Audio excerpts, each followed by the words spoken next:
Guys, good morning guys. Good morning. New update na naman tayo ngayon na morning araw po ng Biyernes. So,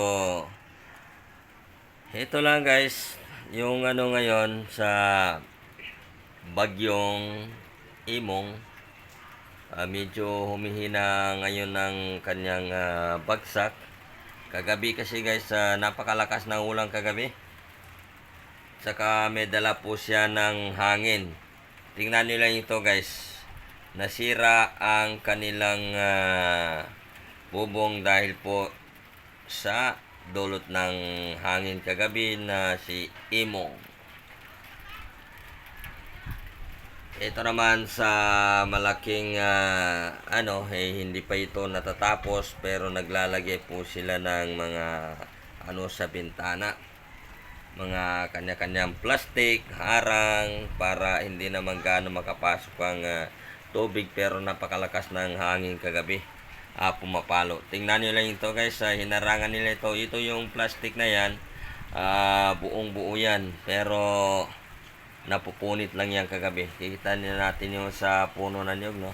May pa yung hangin, pumapalo pa. Yan o. Na ano pa yung hangin, mahangin pa rin. Pero yung bagsak ng ulan, medyo pa rin, tuloy-tuloy pa rin. Pero lang, ambon lang. Hindi naman malakas mga kababayan. Ambon lang muna ang pumapalo ngayon.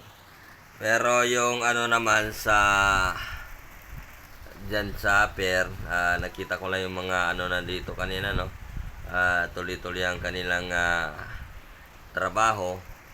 Umulan mo bumagyo kasi may dyan na dumarating barko. Ayan siguro kinukuha nila kanina yung laman.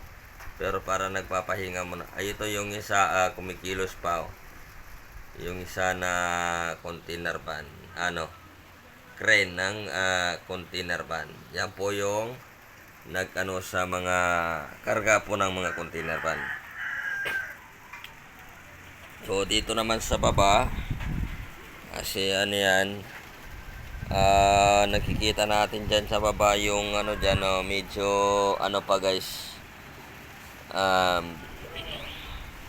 nandyan may tubig dyan, nagkakaroon pa rin ng tubig doon bandaw. Ayan, may tubig. Titingnan natin kung anong oras ba matigil to na bagyong Imong. Kasi yan bumabagsak pa rin ng konti-konti. Unti-unti pa rin siya bumabagsak. Dito naman sa banda sa pier. Sa pier naman guys, Divisoria, yung mga tricycle nahirapan na pumasok o pumunta ng Divisoria, bumibiyahe dahil dyan po sa mga pagitan, katulad doon banda sa labasan ay malalim po ang mga tubig daw dyan. Kaya yung mga tricycle minsan nyo ba hindi mo na bumibiyahe. Ayan, sa ito yung sinabi ko nga kanina, kagabi ay yan po yung nasisira ng bagyong Imong kagabi. Yan kaso lang mahina rin naman pero natuluyan siya. Napakalakas kasi ng hangin. Yung mga yero niya durog-durog, napuputol niya mga guys. Okay, maraming salamat. Ito po ang update natin ngayon. Abangan ng susunod ang mga pangyayari.